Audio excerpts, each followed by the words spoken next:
یہ stock exchange کے بارے میں ایک سوال ہے کہ میں نے ایک جگہ یہ کہا تھا کہ اسٹاک ایکسچینج میں سے بلکہ جو بھی میں نے جو سفارشات دی تھیں 2 جمعہ پہلے، تو ان میں یہ تھا کہ اس میں سے سٹے کو حرام کیا جائے.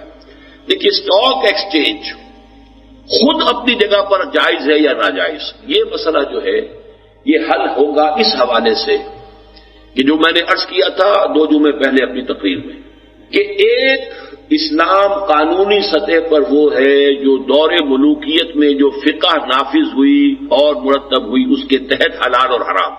ایک حلال اور حرام ہے دور نبوی کی فقہ کا اور دور خلافت راشدہ کی فقہ کا، ان میں فرق ہے. پھر ایک ہے دین کے اندر اخلاقی اور روحانی سطح، یہ تیسری ہے. تو یہ 3 جو ہے لیول معین کر لیجئے. اب جو بھی نظام ہمارے ہاں ہے وہ روحانی اور ایمانی سطح سے گر کر، دور نبوی کے اس سے سطح سے گر کر، پھر وہ دور فقہی کی حلال اور حرام کی سطح سے گر کر اب بالکل مادر پدر آزاد ہے. اس پہ اگر کچھ زنجیریں آپ نے ڈالنی ہے تو پہلے سٹیپ بائی سٹیپ لترکبن طبقا عن طبق. اب آپ پہلے کم سے کم جو فقہی اسلام تھا جس کو ماننے والے تو یہاں سب ہیں، ان کی سطح پر جو چیزیں حرام ہیں ان سے تو بچیے نا. سٹا تو حرام ہے مطلق ہے سب کے نزدیک، اسے تو نکالے. اب آیا اسٹاک ایکسچینج، اسٹاک یعنی حصوں کا لین دین بھی جائز ہے کہ نہیں، یہ مسئلہ اس کے بعد آئے گا. لیکن فی الواقع اس وقت اس سطح کے اوپر وہ جائز ہے، اس لیے کہ یہ بھی در حقیقت کیا ہے، ایک کارخانہ ہے، اس کے اندر کروڑوں روپے کی جو ہے وہ انویسٹمنٹ ہے، اس کے حصے دار ہیں ہزاروں کی تعداد میں. اب اتنی رقم ایک آدمی کے پاس تو نہیں ہے. آپ شراکت بھی شروع کرتے ہیں تو شراکت جو ہے اس کے اندر بھی آپ کسی کام میں شریک ہیں، 1/1000 کے شریک ہیں. کوئی وقت تو ایسا ہوگا کہ آپ بیچنا چاہیں اپنے حصے کو، آپ کی کوئی ضرورت پیش آ گئی ہے، آپ اپنی اس میں سے رقم نکالنا چاہیں، کیا کریں گے؟ آپ اپنا حصہ اس کو فروخت کر سکتے ہیں کہ نہیں؟ اگر فروخت کر سکتے ہیں وہی شیئر ہے. اب وہی شیئر جو ہے ہمارے ہاں اس نے یہ شکل اختیار کر لی ہے. وہی امرہم شورا بینہم، جو پہلے بیٹھ کر صرف جو ہمارے جو ہوتے تھے قبائل کے سردار، ان کے مشورے سے امرہم شورا بینہم ہو جاتا تھا. اب وہ ایک ایک شخص کو اپنے ووٹ کا حق دے کر امرہم شورا بینہم کی ایک عملی شکل پیدا کر لی. اس حوالے سے یہ اسٹاک ایکسچینج اس لیول پر جائز ہے.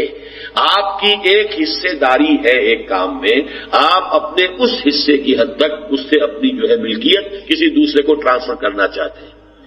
ایک مکان 10 آدمیوں نے مل کے بنایا ہے، 10 آدمی مالک ہیں. ایک شخص کہتا ہے صاحب میں اپنا حصہ جو ہے فلاں کو فروخت کرتا ہوں، تو کیا اسے حق ہوگا کہ نہیں ہوگا؟ اسی معنی میں اسٹاک سے.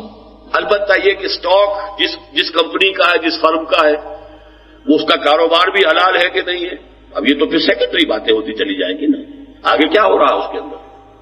لیکن یہ کہ ایز اسٹاک ایکسچینج اصلاً جو بھی اس کی پروپوزیشن ہے ایکچوئل ہو ٹرانسفر، اس لیے کہ یہ بیع و شرع کا بنیادی اصول فقہ میں جو شے خریدی جائے بیچی جائے بالفعل ہو. یہ نہ ہو کہ نہ بیچی نہ خریدی، بس اوپر ہی اوپر لین دین ہوتا چلا جا رہا ہے، یہ نہ ہو. ایکچوئل ٹرانسفر ہو، اور پھر یہ کہ اس کی ایکچوئل فروخت جو ہے بعد میں ہو سکے. البتہ اس میں سٹا نہ ہو، اسپیکولیشن نہ ہو. البتہ اس سے آگے چلیے تو لمیٹڈ کمپنی ہی شریعت کی روح سے حرام ہو جائے گی. کیوں؟ لمیٹڈ کمپنی کا مطلب یہ ہے کہ ہم نے کاروبار ہم شروع کر رہے ہیں، اس کا یہ سرمایہ ہے اتنا 5 کروڑ سرمایہ ہے، ہم نے اسے شروع کیا ہے. کاروبار ہم نے کیا ہے، اس میں اب قرضے دینے ہیں، کسی اور سے قرضے لے لیے ہیں، کوئی اور ہماری کمٹمنٹ سے فرض کیجئے کبھی اتنی ہو گئی کہ ہم نے کہا اچھا جی ہم تو دیوالا ڈکلیئر کرتے ہیں، دیوالیے ہو گئے آپ. لیکن اب آپ کے قرض خواہ جو ہے وہ آپ کی ذاتی املاک قرق نہیں کرا سکتے، لمیٹڈ لائبلٹی. اور ہوتا کیا ہے، یہی دنیا میں سرمایہ داری کا ایک بہت بڑا ہتھ کنڈا ہوا ہے. یہودیوں نے پیسہ اسی حوالے سے جمع کیا ہے. انہوں نے جو دھوکے دیے، بڑی کمپنی چلائی، بہت سی اس کے اوپر جب لائبلٹیز ہو گئی دیوالیہ ڈکلیئر کر دیا، لیکن اس سے پہلے رقمیں نکال لی.